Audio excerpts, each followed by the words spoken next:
mic so Stephen doesn't harp. Hello, everybody, and welcome. It's yet another Monday for Moohead Radio. I'm your host, a big and furry bovine. I hope everyone's having a wonderful quarantine day.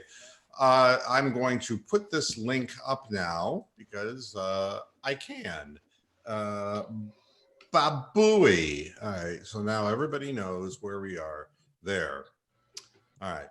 How's everybody doing today? Everybody safe and sound in our panel? For the most part. Yep, fine up here in Northwest Ohio. Still breathing, so that's good. Yep. I'm peaking. Yeah, what's going on, Tony? I mean, look, do you have this or not? I've been symptom-free since last Wednesday, so I'm guessing... Oh, fuck. I mean, well, there's no interest to this story. I wanted this story to have some legs.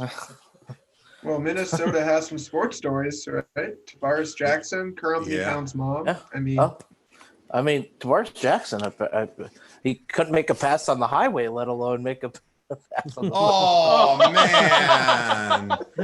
Oh, no. Bada Nothing boom. beats a bitter Vikings fan, does it?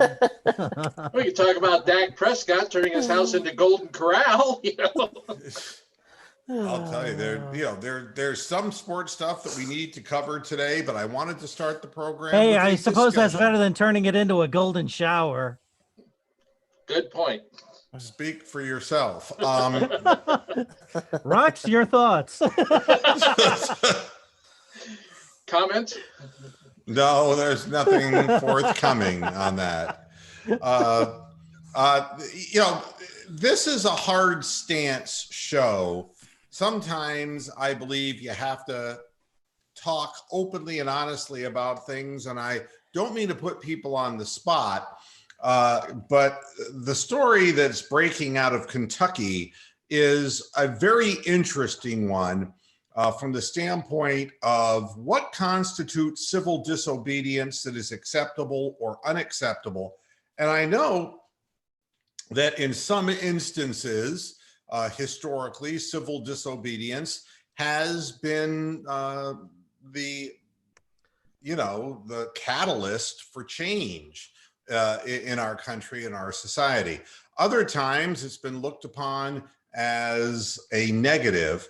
In Kentucky, the governor of Kentucky basically gave the right to his law enforcement people to take down license plate numbers of people who are doing gatherings, specifically churches, with Easter having been coming up, trying to ward off the mass gatherings that might take place on the holiday.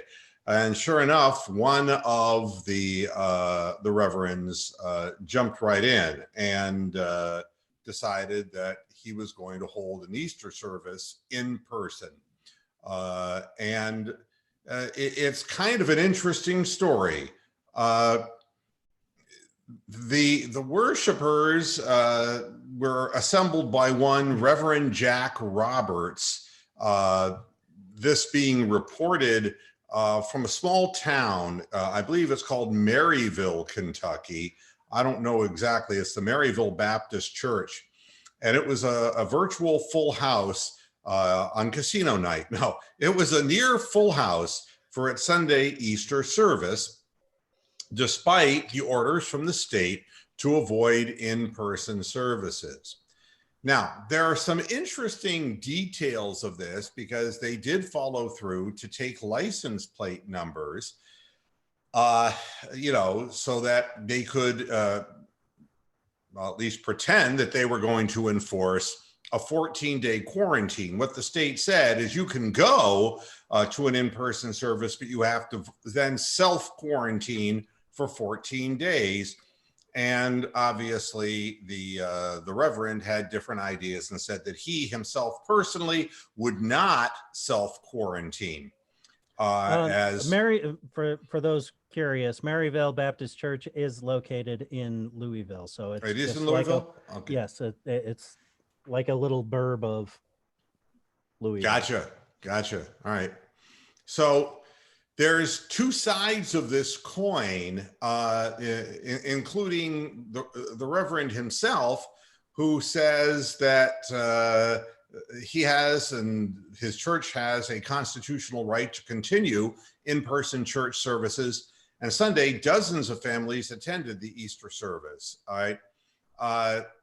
You know, Bashir, who is the governor of Kentucky, said Friday that anyone who participated in mass gatherings of any type, not just religious, but any type, during Easter weekend would be required to self-quarantine for 2 weeks.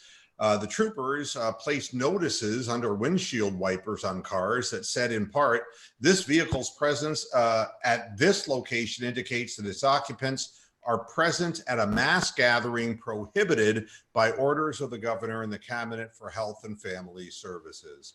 And it goes on to explain the risk of COVID-19 and all of that good stuff. So the constitutional right to assemble is what Pastor Jack Roberts is utilizing. And there were others who were on the other side of the fence who actually put nails in the parking lot, trying to make it impossible for people to assemble there because they were annoyed that all these people were descending into their little neck of the woods. And it was revealed that a number of people who went to the service were out of state, including a few from New Jersey, which scared the hell out of some people because New Jersey now, they're saying, is the current epicenter of COVID-19. So there's that. Then there is public safety, of course, and all of that stuff. This is not the only church, by the way, that had services. The interesting thing, and I want to ask, I don't even want to give my take on this specifically. I do want to go to my folks here. I do believe that a Kentucky judge said that the governor couldn't do that because of the First Amendment. Okay. I mean, you personally, knowing what you know, where do you stand? I don't, the Constitution. Well, you could wear a mask and go to the goddamn service. I mean, it's not that big of a thing as far as I'm concerned. I mean, most of the people dress, especially in the South, when they go to church, it's like you dress in a suit. So your majority of your body is covered. Women wear dresses and hats. So I mean, it's not like they're going there in their spray on tank tops and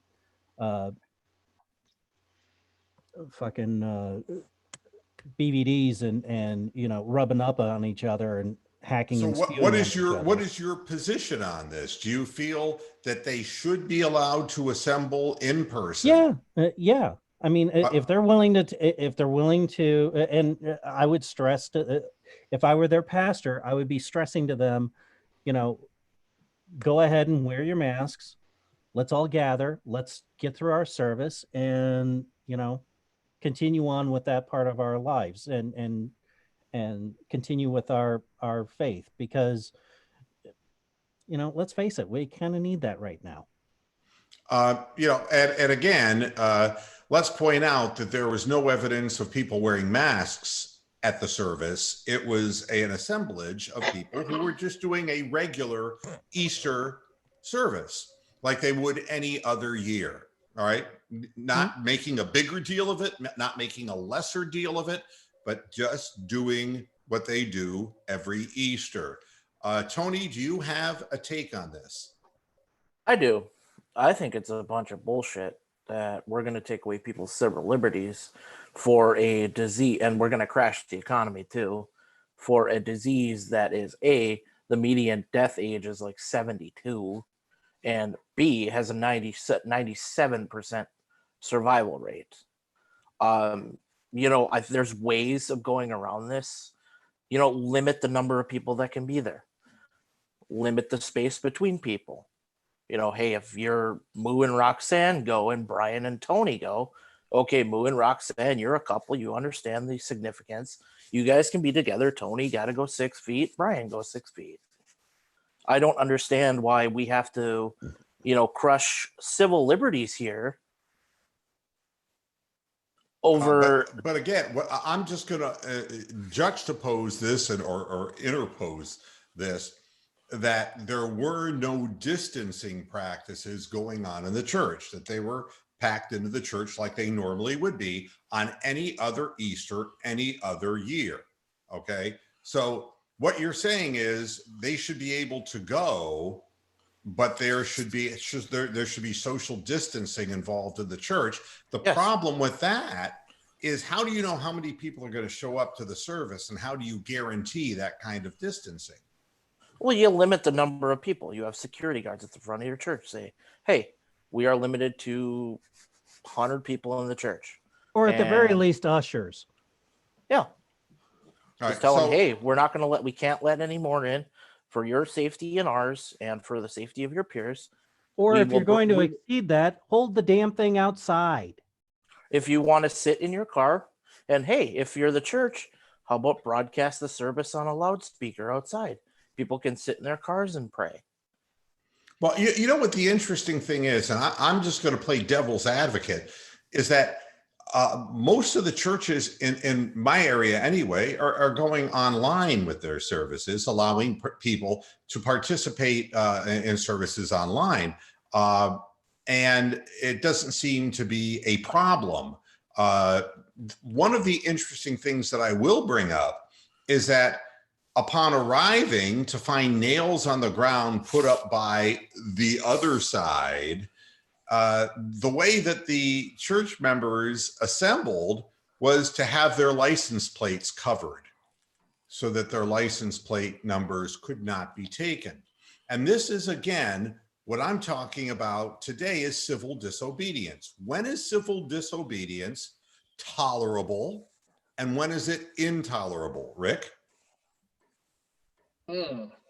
It's tough. Yeah, it is. It is. I mean, the people there are Just say no exercising to communism. their faith. They're just trying to demonstrate their faith in Yeah. God.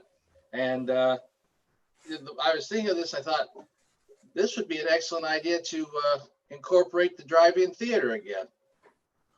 Yeah. Believe it or not, they're going to be making a comeback. There's already a guy that got interviewed that's trying to restart some ones that were defunct. Yeah, you sort of have the social distancing with everyone in their own vehicles, and they're generally about 6 feet apart anyway. And just put the pastor, the preacher, whoever, on the screen, and just use the microphones on the windows, and you can, listen to the service. I mean, And just Yeah. hope it's not the ones that the government picked to So, shoot down nuclear. Rick, I'm missiles. still going to jack you up against the wall. In Maryville Baptist Church in Louisville, Kentucky, should they have been able to have a full house, or a near full house to be precise, at services based on the order of the state government? I think they should be allowed to have their service as long as they are made aware of, the consequences, or, the scenarios that are involved with, the lack thereof of social distancing, and, taking the proper precautions. And what about other people they come in contact with after the Easter services?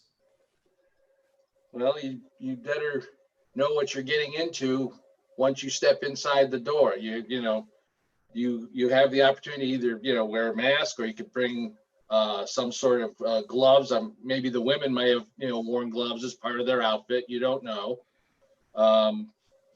but sometimes a little faith can go a long way, and to sort of deprive somebody of their ability to exercise or demonstrate their faith, a little bit defeating. Rox, do you have an opinion on this? I do have an opinion. I think that they should have stayed the fuck home. I think that my rights end where another person's rights begin. And when you enter an environment like that, I mean, the rules were set up for everyone, not just for people who were gathering in a religious way. And there are other churches that are having services online, and even had every person, which is highly unlikely, had a mask and gloves. They're putting other people at risk, because the high likelihood is they didn't have a filtering type of mask, like an N95 mask, So they are still they're putting themselves in jeopardy. And by putting themselves in jeopardy, they're putting in jeopardy anybody else that they have in contact, who they come in contact with. So absolutely, the rules should apply to everyone. But by that logic, then nobody should ever go to a Walmart, because there are far more people at a Walmart than there are at a church gathering. There are probably more rules being enforced at Walmart than at that gathering. The last time that I went to Walmart, which is a necessity, I mean, you got to have food, right? I mean, they made sure that people waited outside 6 feet apart. They let people into the store one by one. I highly doubt it was like that at that church service. You know, it's interesting because, and I want to point this out because, again, if you've watched Moohead Radio, you know that I'm no great believer or disbeliever. I was raised in a Jewish family. Quite honestly, I have doubts about the existence of God, but I also have absolute, you know, I don't like atheism because I can't tell you whether God exists or God doesn't exist. And quite frankly, it's way beyond my scope. I'm a cow, and I have enough trouble figuring out what I'm going to talk about for 60 minutes a day than I do, you know, as far as having knowledge about the great hereafter. But I am not a religious person. Okay. I think that would be safe to say. On the other hand, I can tell you that Rox is a religious person, and she is not raised in a Jewish home. Okay. Okay. Outside of now. Yeah, well, no, I'm raised in a Jewish home. Brian Rox to read the Torah every night. So, well, you know, the Bible is the first book of the Torah. Well, so there you go. I'm not really Old Testament. I know nothing about these things. All right. Next, we have Jake. You have to have an opinion on this, Jake. Yeah. I like the idea that they could have had this service if they agreed to self-quarantine, right? Afterwards, and if they had social distancing. Because they have not worked with the officials in that area. And I think they had a right to have that service if they did work with the officials in the area to limit the numbers, have the distances, and plan this. With masks, once you're here, we know you're there, just say you're there, and quarantine yourself for a few weeks. Just agree to do that. Everyone's quarantined it, right? Anyways, so I think there was a way to do this and not have any trouble. I think both sides trying to cover it up, you were there, which is you can't hide your license plate. That's not legal. You also shouldn't throw nails or whatever, tacks on the ground. That's all wrong. I think there was a way to have this service, tell people, really set it up, set the numbers, have multiple services, and then social distance afterwards, quarantine for 2 weeks. I think both sides are very wrong, and I think the state is doing the right thing. Both sides just decided to do this the wrong way. Well, you know, it's interesting. The reason I talk about civil disobedience, because historically, I mean, there have been instances. I mean, I think that, you know, Rosa Parks would be civil disobedience, and she became an icon for that and became a representation of a period of time of an injustice. And, you know, I think Gandhi and his fasting, and we can go on with civil disobedience from now until the end of time. And some of it, I mean, in the case of Colin Kaepernick, wasn't taken so well. And no, I'm not comparing Rosa Parks and Colin Kaepernick, so don't jump on my case that way. But no, but what I'm pointing out is that some civil disobedience has a greater cause, and some maybe a little bit more of a personalized thing and a marketing message. The thing that bothered me about this story, besides the license plates being concealed, is that the constitutional right to practice your faith is something that is not affected by COVID-19.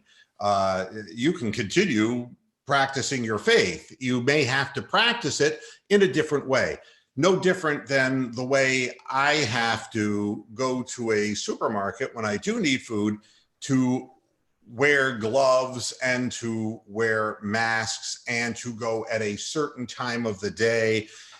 and to cut down my trips and to freeze more of my foods and to go through whatever steps I need to go to remain safe. This does not prevent anybody from practicing their faith.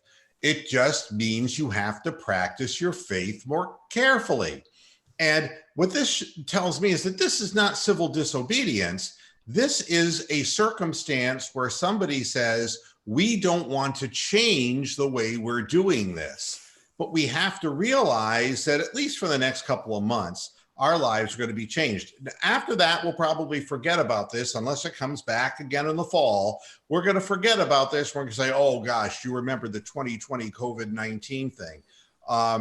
But realistically, if somebody were being prevented from practicing their faith, that I would have a problem with, even though I don't necessarily believe in what they're saying. You are granted the right in America to assemble and for your practice of faith, but it's not being prevented. And, you know, yes, it's a little bit awkward maybe for some people to go online, get to a service. You know, I heard another story of people who drove to a location to outside of the church, and it was broadcast on a local AM radio station, and they were able to sit in their cars and turn on their radio and listen to the service, which I thought was wonderful. I think that, you know, this encourages imagination. COVID-19 and quarantine, it stimulates our ability to be imaginative. Imagination as far as what we do with our time and how we manage to get certain things of our lives accomplished in a different way. This doesn't help the whole conversation as far as, you know, one side against another. If one side's putting up nails on the road to damage people's vehicles, that's unacceptable to me. If another side is trying to play games with the law, I think that's unfortunate as well. I think everybody has the right to believe what they believe, but I don't think that in this climate, people have the right to do something that is proven medically unsafe and to go out and end up giving it to somebody else who had absolutely no idea. And it's not like the people who attended that service, everybody isn't going to know, oh, you know, they're not going to wear like the yellow Star of David in the Warsaw Ghetto, folks. They're not going to have a little patch on their sleeve or their shirt that says, I attended Easter services during COVID-19 at the Maryville Baptist Church.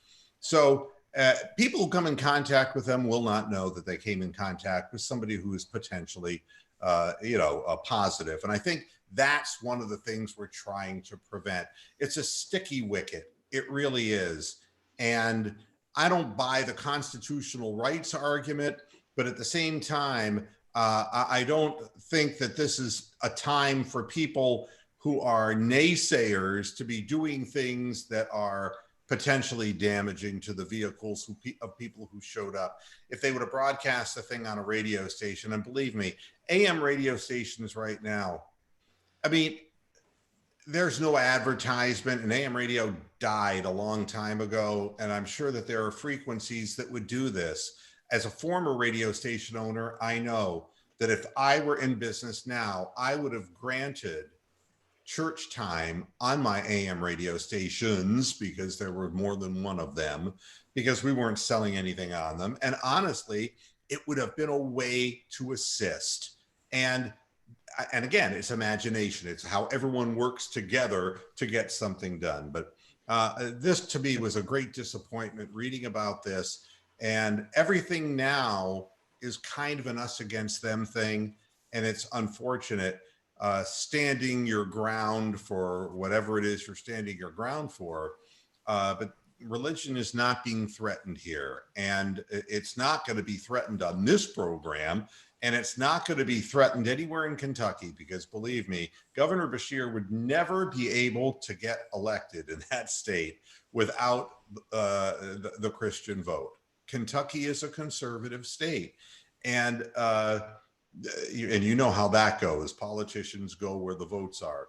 So I don't think that Governor Beshear or anybody else in Kentucky is trying to prevent people from practicing their faith. I just think they want to do it in a safe way. And I thought the way the governor put it was very interesting. He said, here's his quote: "People have focused on the license plates, but all I'm trying to do is to say that if you make the decision to go to a mass gathering, your decision should stay with you. If you put yourself at risk, fine, just self-quarantine for 14 days. I know some people might disagree with it, and it sounds however it sounds, but they don't have to read out the number of deaths every day. They don't have to do that. And while this is a worldwide pandemic, I feel responsible for the deaths in my state, for better or worse." And I think looking at it maybe from a broader perspective this way, and I don't like politicians, you know that, but it's got to be difficult for Governor Cuomo and Mayor de Blasio in their personal war to have to look at the names and the numbers of people dying from this thing. And if you have a heart that beats in your chest, you're going to do whatever you can to try to stop this dead in its tracks. It's I appreciate everybody giving me their point of view on this. And they could have practiced that if they did promise to self-quarantine, social distance, and have the supplies. They tried to bend the rules. I mean, that's what they try to do. If people do the right thing, this thing will go away. Yeah. If people continue to do things the way they feel like doing them, then it's going to be a longer time. By the way, the next question I'm going to ask the panel before we get into the sports part of the show in the back half hour of the program, if I were to ask the people on the panel, and I know nobody knows the exact origin of COVID-19, and I'm going to start with Brian and go right back the same way we went. Where do you think the origin was, Brian? As far as I can tell, it was in doing a little bit of research and watching different things from Westerners who live in China. It was in the Hubei province and the city of Wuhan, but I don't believe that it came from the meat markets. I do believe that it came from the germ warfare building that they have there, government building. So you feel that it was created in a laboratory? Definitely. All right. Tony. Now, they could have been studying it. They could have gotten it from a third party, whatever. But I believe it came that the initial batch of cases came from exposure from there. I'm with Brian. Tony? I'm 100% with Brian. I don't believe the Chinese story at all. I don't believe the World Health Organization at all. The numbers that have coming out of China are complete lies. And I really feel that this was some sort of chemical, biological warfare created by the Chinese Communist government. All right. Rox? Well, I'm going to say that it originated in Wuhan, China, and that the stories that China is perpetuating, that those stories are true, that this was not something that was done on purpose. All right. Jake? I think this was definitely started in China due to mismanagement or direct intention to make this as bad as it is. Because I'm not so sure, I lean more towards it wasn't a direct thing to try to infect Chinese people or infect anybody at this time, because the original doctors who reported it did die, and many other did die after. They did not do this trying to kill themselves. I highly doubt that. So I think it was an accident. I think it was something that the Chinese were trying to build up for sure, but I think they released it sooner than expected before they had anything to fight it. Where do you think its origin was, though? Do you think it was in nature or in laboratory?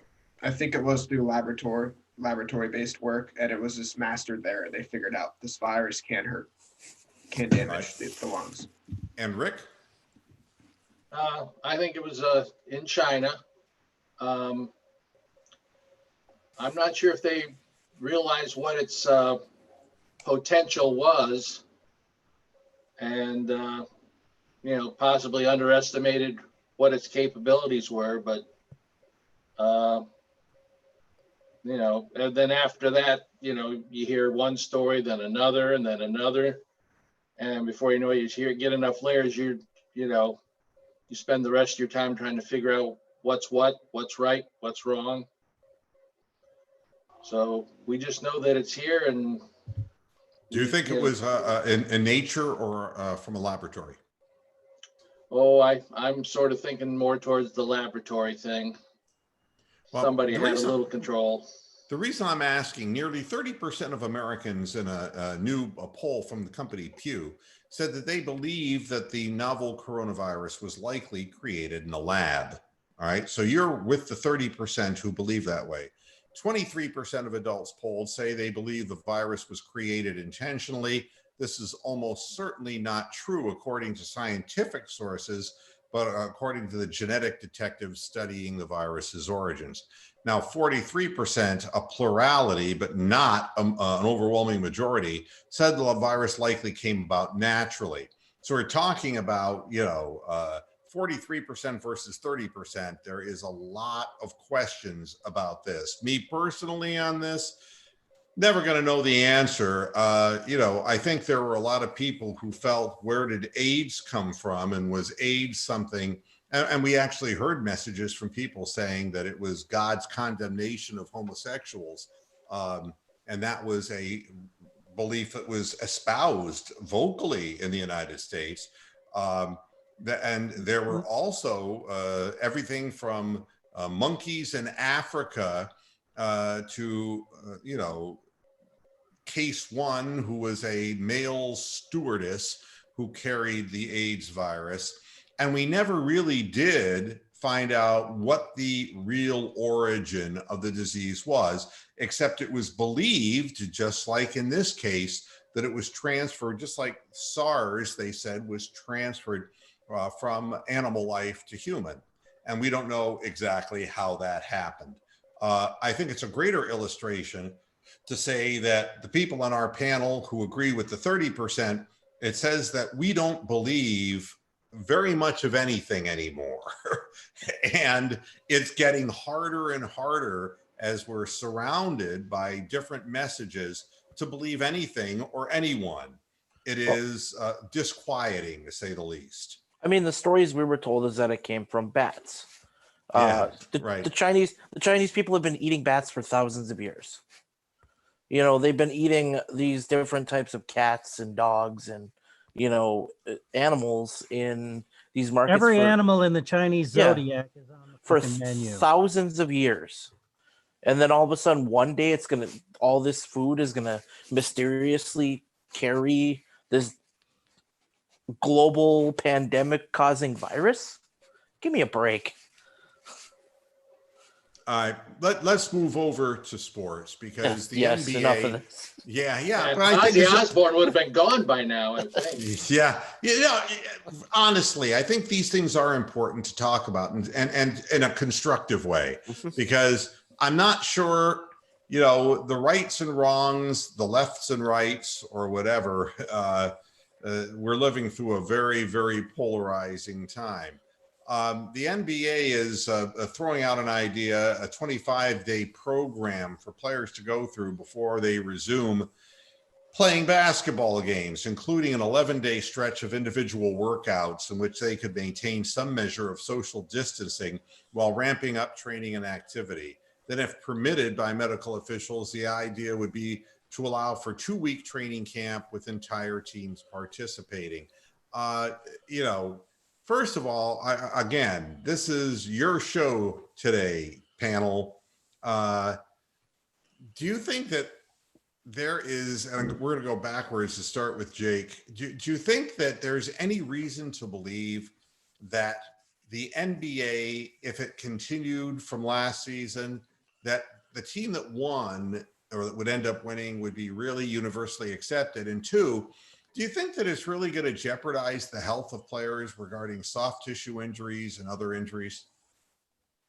There's going to be a nightmare injury report if they start up in playoff basketball in 25 days. There's no way you can go from playing half speed in the regular season to get ready for the playoffs, like many players do, to going full go, maybe shorter series, right? It'd be maybe 5 games instead of 7, I would guess, or a few rounds. Meaning every game means more, meaning they're going to play harder. You're going to have an injury report stacked up for so many players that I don't even see any way to have this championship be considered legit in any way. Yeah, it's a hopeful premise. I'll give it that, Rick. 25 days, including 11 days of social distancing. Don't you think that the players should be doing that on their own right now? I mean, going through what workouts they would need to go through from a socially distant perspective. Yeah, I can't help but think that this is, they're trying to generate this to, make this LeBron's last hurrah, because they know the Lakers are not going to get any younger next year because of their cap and all that other hilarious hoo-ha. And who's to say that Gobert and Mitchell from Utah are completely, germ-free from this virus that they got, or especially Gobert, who was just, passing around like it was candy or something like that. And then Mitchell got infected.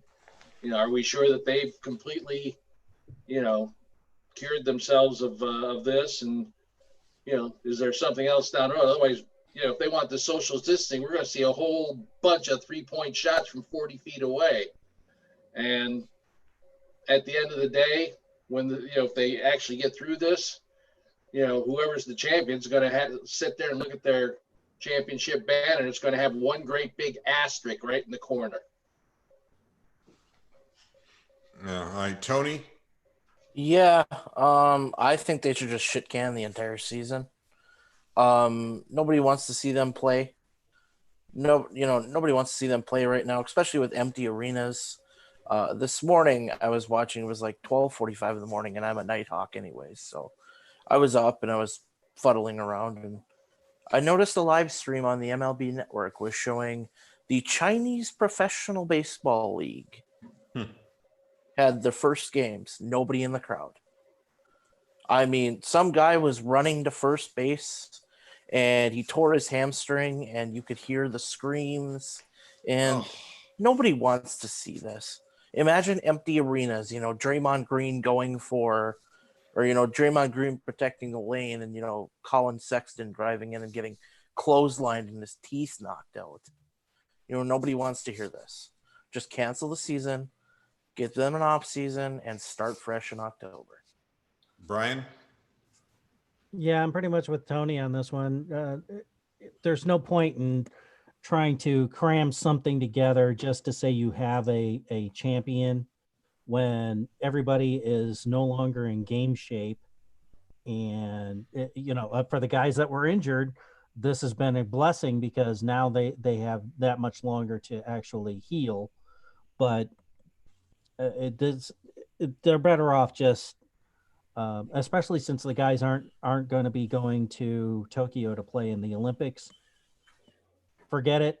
Come back and do the start their training camps in September, and because I don't even think that there's going to be a summer league at this point. No, you can't. Probably not. So start everybody at on the same page, and I would say maybe even extend the off-season part of it. So you have, what do they play? Like 10 preseason games or something? Something like that, yeah. So why not add 5 more games to let everybody kind of round out into shape, and then take it from there. Rox, do you have an opinion? Yeah, I think the season should be canceled. I tried watching the Wendy Williams show. She's doing her show from home, and it was boring as hell. And my point in saying that is that some things are just better with an audience. Who the fuck wants to watch somebody playing sports without an audience? That's my opinion. Also, think of how people would feel if they see teams assembled and they go over the amount of people that the government is specifying that it's illegal to allow at this time. I mean, that's kind of like elitism, and people would feel like, why is it that we have to isolate ourselves in our homes when these people who are rich are doing whatever they want to do? Yeah, I think it does bring up a lot of questions. Another great headline: the XFL didn't waste any time in filing for Chapter 11 bankruptcy after suspending their operation. So for all of the talk about, oh, we'll be back and better than ever in 2021, Vince McMahon, who still has said nothing publicly about this, you know, they are... they have filed for Chapter 11. It's a funny Vince McMahon story. It's come out now that a on-screen performer tested positive for the coronavirus after working WrestleMania and previous tapings. Really? And it has also come out that WWE is going to remain live television shows from their performance center after being deemed an essential business by the Florida government. And, you know, that's the thing. He's basing everything down here in Florida, like we need that shit down here. But, and I think Rox used the word elitism. And I do think that who you're in with and who your affiliation is with, and it swings both ways, whether it's you're a contributor to a Democratic campaign He's or a a Republican. swinger. I mean, Vince McMahon is a big Republican supporter. And I think that if you consider his business essential, God help you. I mean, what you need to do is you need to go to the Maryville Baptist Church and have your soul saved, because so help me, professional wrestling is not an essential business. And well, now there's a report that Vince McMahon has offered to pay up to $20 million to Ron DeSantis' re-election campaign. So well, I know that they have their camp is down here in the greater Orlando Winter Park area. And I'm familiar with that area because that was where, you know, the Indians used to have spring training in that same general area. So and I heard that they're going to do all of their, and when I say all of them, I mean their branding programs live without audiences. But that still doesn't address what you just brought up. Now, no name has come up as far as who was positive, correct? No name. There's been a couple of reports of who leaked wrestlers. This? It was Dave Meltzer from the Wrestling Observer. So he's the #1 wrestling reporter guy in the world, has been for 25 years. There's rumors that it's Brian Danielson. And there were also rumors that it was The Miz. Oh my God. Mm-hmm. I have a question about trying to open up the NBA. To my knowledge, the president can't open up the country for events. It's the states now, right? So not every state will open up the NBA or any sporting event. No, right. So, for example, Portland's down to like 4 people. They're not going to open the NBA up. So you're taking Portland out of the playoff chase. You're taking half the league out because Trump can't just say we're opening up the country. The governors have to do it. And they're not going to agree universally to allow a league. So I don't know how you play any sports league right now because each individual state government's going to have their say. You find a state that's willing to open, you fly everybody into that state and do it like the MLB wants to do. You know, the thing that's really funny about this seems to be that there were wars fought that centralized the American government to take away the individual state basis of things so that we had a centralized government. And what it looks like to me is that this is going back to the days of the Civil War and pre-Civil War. We have a group of people who believe that each state should make their own rules. And I'll tell you something, this I do have a very large opinion on. And I understand that people don't trust centralized government. That I know for a fact. That's why guns are as prevalent as they are. You ask any person who owns a gun, unless they're an avid hunter and sportsman, and they will tell you that the reason they own a gun is for security and safety. And when you ask them against whom, they might initially tell you, well, I don't know, if a guy came into my house and threatened my family. But every person who's ever given me that answer, I have always asked, and how many times did that happen to you before you purchased the gun? And the answer is it never happened to me. And in most instances, it never happens to anyone. If you want to talk about... Excuse me, I've been robbed. I've been robbed too. I've been robbed too. I had my house fucking completely ransacked and cleaned out. Luckily, my mom hid our firearms, but they did get the majority of our ammunition for shotguns and rifles. Yeah, but So, I don't want to hear this shit about, oh well, you don't really need a gun. Bull fucking shit. Bull fucking shit. Especially now. Look at the goddamn dad in Chicago. We were just talking about this on Friday, who ended up shooting the 2 home invaders while his fucking kids are home under quarantine, and they were wearing masks and gloves, and the whole fucking thing is caught on his Ring doorbell. So, you can play the, oh, well, you don't really, oh, the government's really not going to hurt you. Bullshit. Well, Look at that fucking goddamn governor in Kentucky and the asshole in Virginia. You telling me that's fucking legal? You're going to fucking use the National Guard to come in door by door to take fucking people's fucking firearms? Well, we have a Second Amendment for a motherfucking reason. You're missing my point, because I'm not in favor of confiscating people's weapons. What I'm saying is, if you get down to the heart of the matter and you just verify what I'm saying, it's the distrust of a centralized government that makes people feel that they really need a gun. It isn't the random incidents of crime. That would be like talking about what Tony was talking about, the 3% death rate from coronavirus and the 97% survival rate. If you're looking at statistics, to base your argument strictly on that is hard to do. But I think people feel they need guns because they feel they can't trust the government, because it's the government who they feel in many instances would be the prime people who would be trying to take their weapons away from them. And they want to be able to form a militia in case that happens. Is that accurate, Brian? Yeah, because that is within the scope of the Constitution. Yes. Right. And so that's all I'm saying. But the thing that's interesting about all of this stuff is that it's all predicated on a feeling of distrust. Let's just put it that way.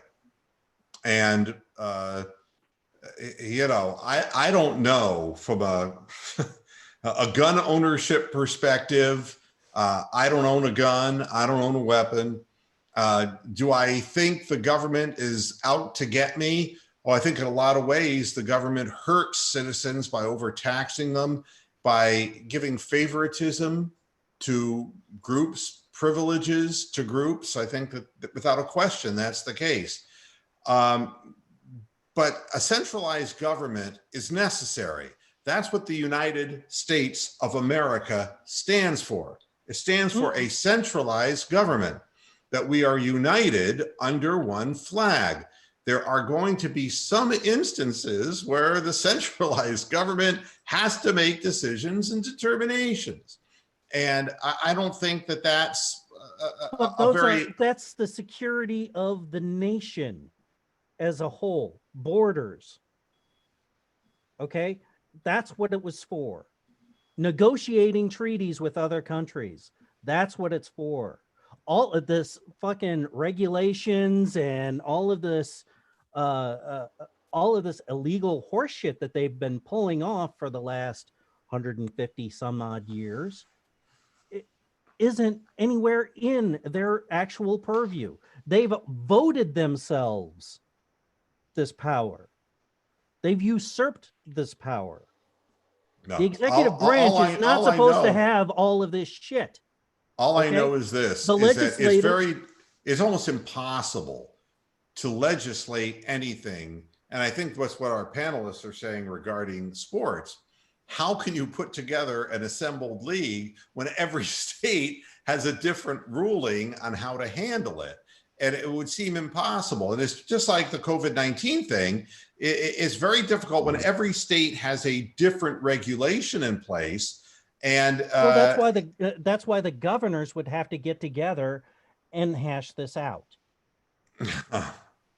yeah, like the House and the Senate do. I don't Well, see that you know- happening anytime soon. And I think there's bigger priorities than getting a sports league open back up once this thing calms down. I think they're going to focus on getting Yeah, but again, nationally, well, you have to they're look all at- have to agree to get a certain business type opened up, which is smaller, and less crowded than an event at a sporting venue. A sad thing. Carl Anthony Towns' mother has passed away from the coronavirus.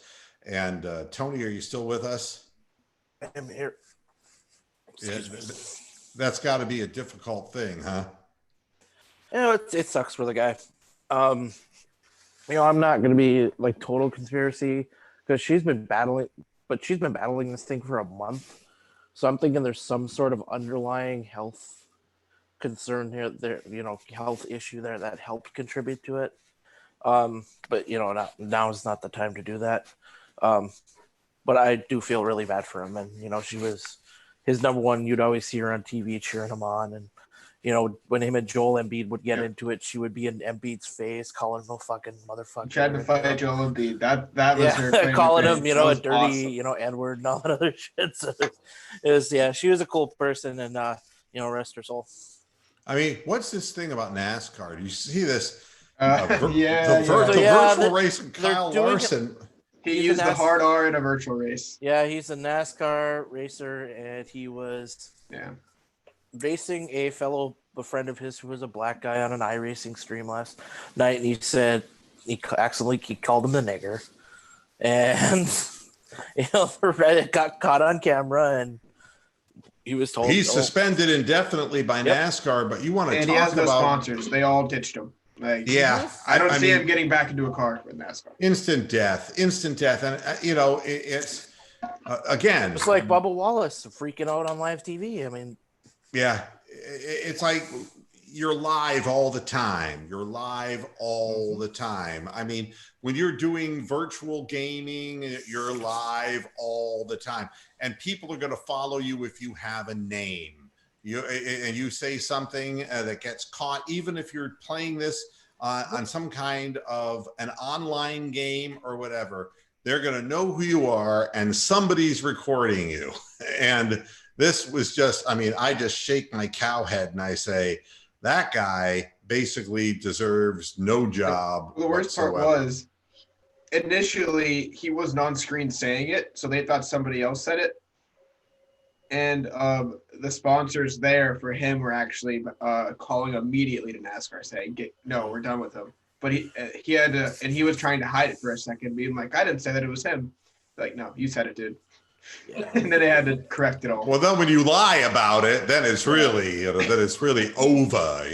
It just sucks for NASCAR fans because we've been for years trying to get over the stigma that we're nothing more than right. Immigrant, anti-color white trash that love watching cars go round circles. Yeah, it does. It's probably about the worst thing from a publicity and marketing perspective that could hit them, because with so much Southern representation in the fan base, it kind of conjures bad images. Let's put it that way. The Cleveland Browns' new uniforms may not be so new after all. There were some leaks that suggest that the uniforms are going back to what they looked like approximately 6 years ago. Has anybody on our panel heard about this, Rick? Sounds like they're going somewhere like back when they were in 2014. They're sort of, going back to the old time. The orange uniforms. Numbers again? I Those think are so, terrible. yeah. Those are the worst jerseys ever. I hate the orange numbers. The reveal is actually supposed to happen on Wednesday is when we'll see them. No, well, what I saw and the players that they showed They actually look like the 89 and 90 uniforms. I agree, and I'm not seeing. I want to. Not that I know how to use Zoom particularly well, but is there a way that I can chat with the people who are in our panel? Somebody help me here. Because I do have a link that would show the picture of the uniform. Wait, there's chat. Okay. Now everything is slowing down and slowing down. All right, here we go. This is the, I just sent this to all my panelists. I don't know if to share a screen on this might be a little bit tricky for me because I haven't done this in some time, but I'm going to try to share a screen. And let's go this way. If you go to the right of chat, you can hit screen share. Yeah. Yep. And I've put this up. Now you can see the picture of Brian Hoyer. That's the uniform we're talking about. That's the home, right? Yeah, that's the home right. whites. What do you think now? But I think the aways are going to be the brown shirt with the white numbers. Yeah, I mean, I'm looking at this and it's kind of like, it looks like a Browns uniform, and I hope we're better than we were with Hoyer. I don't know. I was thinking, bring back the damn orange uniform. I love that jersey. Oh God! Hey, Kool-Aid. I mean, that was really weird. Yeah, it's like having a Bowling Green flashback then. You have the Bumblebees Steeler look, right? Yeah. Oh, Best they're jersey of all time. the prison uniform. Yeah. Well, look, they're playing the longest yard again. One of the things I would really like to do is they're saying that I have the ability to share volume and video now with this with Zoom. Has anyone tried that in our panel? No. All right. What do you want me to put up?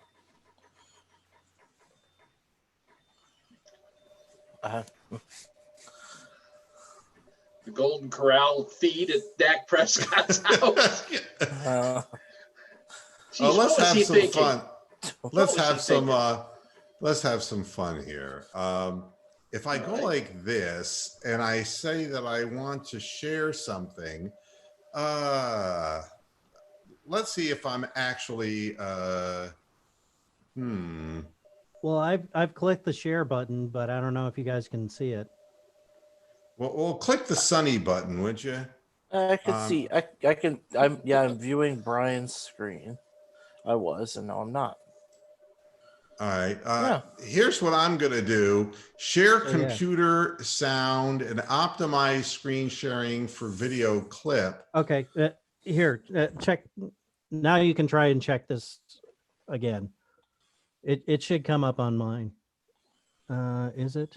No, I don't see it. Yeah, I'm trying to do the same thing. Stop doing what you're doing, Brian, and let me try this one thing. And if it doesn't work, we will be done with it. And there's going to be a pop-up, and then you're going to have to select which one you want. And that's what I'm doing.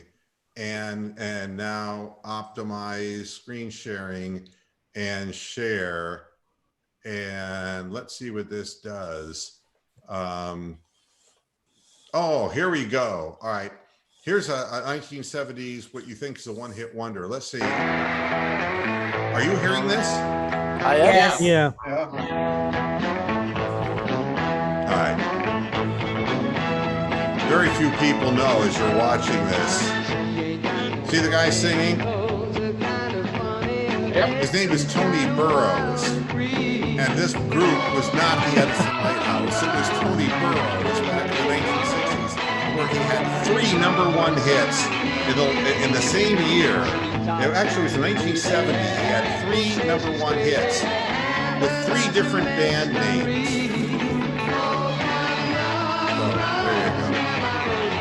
wanted to see if that worked. It did. It did. Can you still hear that now? No. No, it's You gone. good? It went away? Gone. Good, but I Yeah. can, so I got to get rid of that shit. So, update on the NFL offseason. All right. For voluntary team workouts, there's going to be a virtual workout plan made for the players to do at home during quarantine. Say that again. Line for that. For the NFL players and the OTAs, adjustment for this year is going to be a voluntary offseason home workout plan for the players during the virtual period. Likely they're going to work together on stream and do workouts together as a team. Yeah. Okay. And isn't Goodell supposed to run the draft from his basement next week? His basement's probably bigger than all our homes combined. So, I mean, Well, he's going to have to move up from a 15 to a 60-watt bulb for, Yeah. your viewing pleasure. yeah. I'm sure they'll set him up one at a time. I'll walk in, drop stuff off. They'll leave, yeah. quarantine for 2 weeks. 5,000-watt Klieg lights will be shining down on him, so. Well, I mean, hey, we'll be able to find out how this virtual draft thing goes if you really Can you want. boo if you really Goodell want to. on chat and still technically boo him? The No, they were WNBA trying to get draft is his- Friday. They were going to try and get his kids to do it. When you type it, how many O's are in boo anyway? There you go. Depending how loud you want it to be in the virtual sense. Yeah. Same thing is true with moos. The more O's you get, the louder the moo. Everybody, thanks a lot for showing up here. I appreciate it. And the reason we continue doing the program, we'll talk some sports, but as things come up with this with coronavirus, the thing you want to be careful of. Don't get caught up watching CNN or Fox. We're talking about New York 90% of the time because that's where networks are based, and talk about California because that's where the big cities are. The state that you're in is not in the same place as New York State and New York City. And that was an epicenter. Things are now building in New Jersey. Things were building in Michigan. And down here in Florida, it's starting to blow up on us because unfortunately there have been 3 in my county alone, in Manatee County, which is where I live. There have been 3 nursing homes that one which has been identified, 2 they're not identifying, that have had a number of COVID-19 positive cases. And once this gets into nursing homes, your numbers, everything starts going through the roof. So just be aware of the fact that the numbers that you see, and if you're seeing Cuomo saying that, I think we're at the peak and we're starting to flatten this thing out, that does not mean that where you're watching this program, that doesn't mean you're in the same place. So be careful, choose your moves wisely, stick close to home where you can, and be safe. And I say to my panelists especially, I love you guys and gals and all the viewers of the program. I just want you to be safe. That's the most important thing. Do the smart thing. Live long and prosper. That's right, Rick. You got that right. All right, everybody. Thanks a lot for tuning into this edition of Moohead Radio. Back again on Friday, and we'll be talking more shit and more sports. Thanks for tuning in, and until next time. order. Yeah. Hasta la vista, Pastor Heads. Good night. Peace.